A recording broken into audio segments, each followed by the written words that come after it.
সুখবর ইউরোপে অভিবাসন প্রত্যাশীদের জন্য।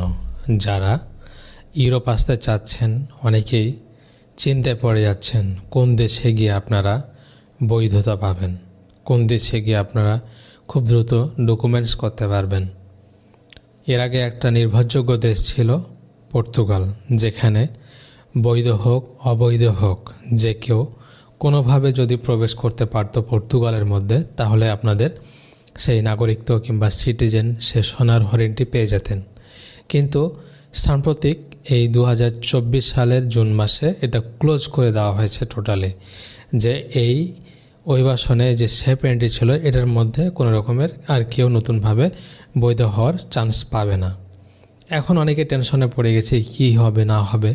তো তার এই ধারাবাহিকতা এবং তার পাশের দেশ স্পেন এটি সুখবর দিয়েছে। আগে স্পেনে বৈধতা পেতে সময় লাগতো 3 বছর, 3 বছর আপনাদের অপেক্ষা করা লাগতো।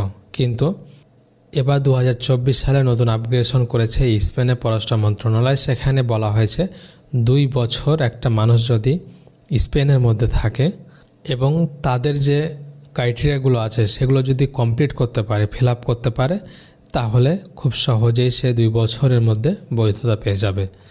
যেমনটা আপনারা পর্তুগালে 1 বছরের মধ্যে পেতেন, এখানে 2 বছর সময় লাগছে, কিন্তু আপনি সেম প্রসেসে বৈধ হতে পারবেন।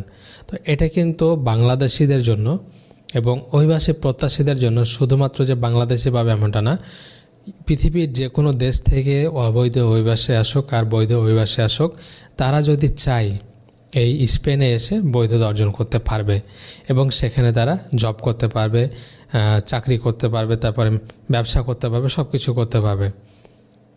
এবং পাসপোর্ট র্যাঙ্কিংয়ের দিক দিয়ে স্পেন আছে 3 নম্বরে। গ্লোবাল যে র্যাঙ্কিং, পৃথিবীর মধ্যে যে পাসপোর্ট র্যাঙ্কিং রয়েছে এটার মধ্যে হচ্ছে 3 নম্বরে আছে এই স্পেন।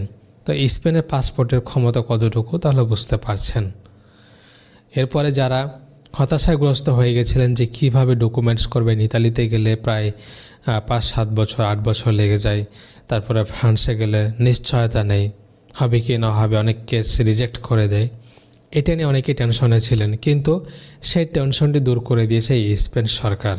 প্রতি বছর 3 লক্ষ শ্রমিককে তারা বৈধতা করবে, অনিয়মিত থেকে নিয়মিত করবে।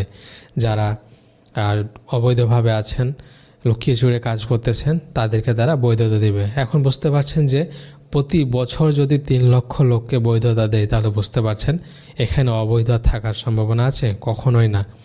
যদি আপনি কোনো রকমে স্পেনে প্রবেশ করতে পারেন, হোক সেটা ভিজিট ভিসা, হোক সেটা স্টুডেন্ট ভিসা, হোক সেটা work permit visa, any type of visa, কিংবা আপনি যে কোনো দেশ থেকে স্পেনে চলে এসেছেন এখন বৈধতা নেবেন, এরকম যদি হয় তারপরে কিন্তু আপনি বৈধতা পেয়ে যাবেন। তো এটা কিন্তু আপনাদের জন্য আসলে একটা গোল্ডেন অপরচুনিটি বলা যেতে পারে এই 2024 সালে। তো অবশ্যই আপনারা হতাশাগ্রস্ত না হয়ে যারা ইউরোপ অভিবাসী প্রত্যাশী আছেন, আসছেন কিংবা আসবেন ভাবছেন, বিশেষ করে ইউরোপে, টেনশনের কোনো কারণ নেই। আপনারা নিশ্চিন্তে আসতে পারেন, কোনো না কোনো পথ আল্লাহ ওপেন করে দিবে। আপনারা অনেকেই হয়তো চিন্তা পড়ে গেছিলেন পর্তুগাল বন্ধ করে দিলে এখন কোথায় গিয়ে কী করব। তা আল্লাহ কোনো না কোনো একটা ব্যবস্থা করেই দেবে ইনশাল্লাহ, যদি আপনারা বৈধ পথে এবং যে কোনোভাবে যদি এরকম একটা মনে স্থির করে থাকেন, আসতে পারেন, ইনশাল্লাহ আল্লাহ একটা দরজা বন্ধ করে আর একটা দরজা খুলে দেবে। এবং অনেকে জানতে চেয়েছেন বর্তমানে স্পেনে কাজ কাম কেমন হচ্ছে কিংবা পারমিটে যাওয়া যাচ্ছে কি না। স্পেনে এখনও বর্তমানে আপনারা ওয়ার্ক পারমিট ভিসা নিয়ে আসতে পারবেন। স্পেনের ওয়ার্ক পারমিট ভিসা চালু আছে, কিন্তু এরকম ঢোল পিটিয়ে যেরকমটা যেমন হচ্ছে ইতালির, পর্তুগালে, তারপরে হচ্ছে আপনার জার্মানির যে অপরচুনিটি কার্ড, তারপরে বিভিন্ন যে ভিসাগুলোর বিষয়টা ছিল, ঠিক এভাবে কিন্তু ঢোল পিটিয়ে স্পেন সরকার। তবে স্পেনে আপনি স্টুডেন্ট ভিসা বলেন, ওয়ার্ক পারমিট ভিসা বলেন, আর ভিজিট ভিসা বলেন, নিয়ে আসতে পারবেন। স্পেনের দরজা সবসময় খোলা আছে। যদি আপনারা সঠিকভাবে প্রকৃত অর্থে কারো মাধ্যমে যদি আবেদন করতে পারেন, খুব দ্রুত আপনি স্পেনে আসতে পারবেন। তো ধন্যবাদ সবাইকে ভিডিওটি দেখার জন্য। যদি আপনাদের ভিডিওটি ভালো লাগে শেয়ার করবেন, আমার চ্যানেলটিকে সাবস্ক্রাইব করবেন এবং নতুন একটি পেজ খুলেছি, পেজটিকে ফলো করবেন। আগের পেজটিতে অনেকে কপিরাইট দিয়ে সমস্যা করেছে এবং হ্যাক করে নিয়েছে, আমার লাস্ট পেজটা হ্যাক হয়ে গেছে।